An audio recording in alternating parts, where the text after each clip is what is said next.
Hey everybody, Manny Talabear here. We're now on day 33. And what I'm going to talk about in this video is payment plans and breakage, what it looks like, what you can do to correct it, the best way to handle it. And we're just going to give you a lot of insights here. Now, this is the thing. This is all going to be based on the amount of risk you're willing to take, the amount of money you're going to allow to be kind of hanging out there that you might not collect, and then how you're going to deal with those people. But it is a very important subject, and no one really explains it, in my opinion, very good. And so what you want to think about is very simple. You make an offer, you're selling something for $997 or $1997, and there's no payment plan. That's great. You're collecting all of that money. That money is all coming in. And besides people who would ask for refunds, you're going to keep all of that money, and that money is 100% collected pretty much. The problem is not everyone is going to be in a position to give you 997 or 1997. And that's the reason a lot of people offer payment plans. And so the way a lot of people do it is they just basically come out and they've got a $1,000 offer or $2,000 offer, and you can buy it with that one pay, or they will then do two payments of 575. If they're doing 997, they'll do two payments of 575, three payments of 375, four payments of 290 or 300, and they'll make a series of payment plans and they'll put those out there. What you need to get is a couple of things here. First of all things being equal, if you make payment plans or you offer payment plans, you're going to sell a lot more than you normally would sell, because the less money people have to put up front, the more people are going to buy. So you're going to sell a lot more, but you've got to get, and you got to understand at a very, very high level here, you're not going to collect all that money. As a matter of fact, you're probably going to collect around, depending on your market, your target market and the people you're selling to, you're going to collect 65 to maybe 70 or 75% of that money. And we're just going to kind of walk you through what all of this looks like here. And so the first thing I can tell you is, if you're going to offer payment plans, if you're going to be selling something where you're going to open the cart and it's always going to be open, you pretty much got to stick the payment plan right in there. I would advise you not to do that. I would advise you to do a launch sequence that stays up, where the cart stays open for 5 to 7 days. And when you do the original launch sequence, as long as you're selling at a good rate, don't offer payment plans during that launch sequence. So you're going to run the offer. You're going to run the launch sequence, let's say from Monday to Sunday at midnight. And during that time, the only money you're going to get is full pays. And what you're going to do is you're going to maximize the amount of money that you can get from people who can give you all of the money.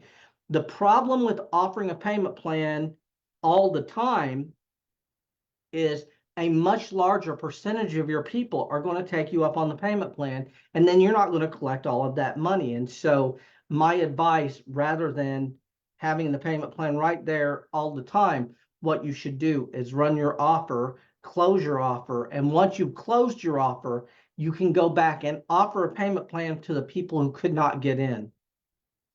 And I would stick with 2-pay and 3-pay. I would not go to 4-pay. But you certainly can. And this is the thing you got to think about. So look at it from this perspective. You're doing a 997 launch, and you sell 250 of them at 997 full pay. So what you've done is you've maximized, you've got all of the money you can get from those people in full pay. You've got 250. And what you need to think about is this. People are very resourceful if they want to buy something. And a lot of people will move money around, they'll figure things out, and then they will come in and buy on the last day, and they will figure out a way to get the money if they really want what it is that you're selling. And so when you're thinking about this, you need to get that. We want to get as much of that full pay as possible before we offer payment plans. Because this is the thing. If we do it this way, and we get 250 grand, anything we get above and beyond this is just extra revenue at this point. And so now what we're going to do is we're going to go back to those people who didn't buy, and we're going to offer them a payment plan. We're going to offer them 2-pay. We're going to offer them 3-pay. We might even offer 4-pay. And some of you all might just even do 5-pay. But what you want to think about is you need to look at this as added extra money that you would not have got if you didn't offer the plan. But you got to understand you're not going to collect it all. So the first launch, at the beginning of the launch, we do $250,000.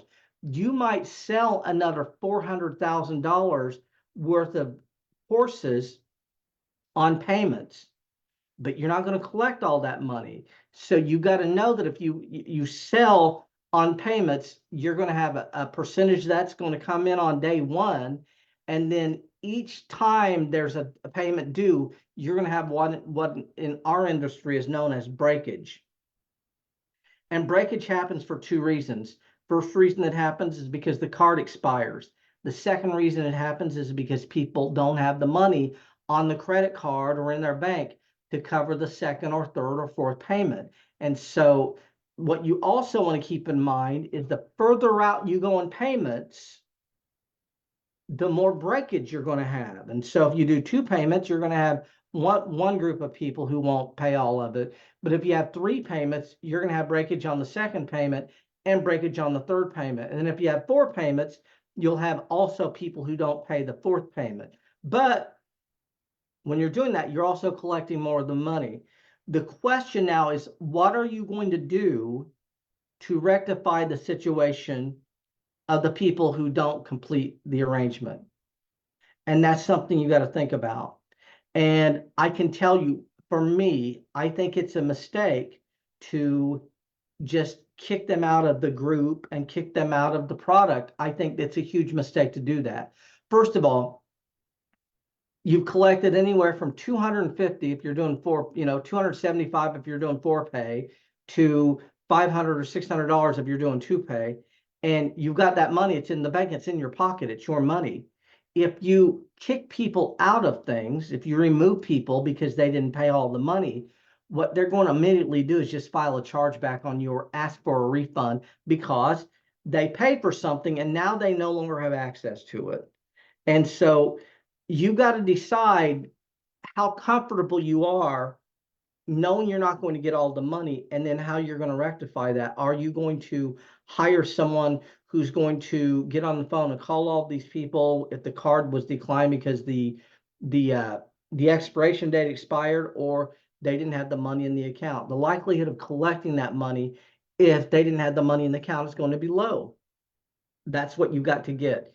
And there's you're going to be burning resources to collect that money now, and you need to think about that. But again, I think the biggest problem here is, what are we going to do with the people who don't fulfill?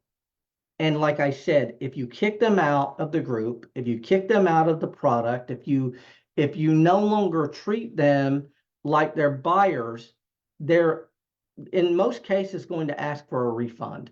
And you're going to basically unwind what you did to actually create the revenue to begin with. We're doing the payment plans to increase revenue. We're not doing the payment plans to decrease revenue. And if you have to give back 40% of 30% of the money that you took in on the payment plans, you're really losing a lot of revenue there. And in my opinion, you need to just treat them like they paid in full and ignore it. You need to have a thick skin and just say, I'm going to be okay. These people got me. They got in the course. I didn't get all of the money from them. Because what you need to get is, number one, these people are buyers. Number two, these people will buy again. They will continue to buy from you.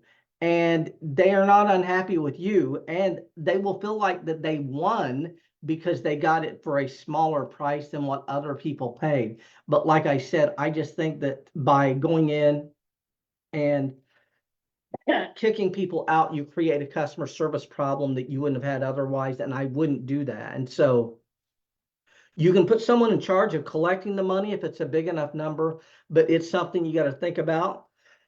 But we're going to end out, and I'll see you on the next video, and thanks a lot.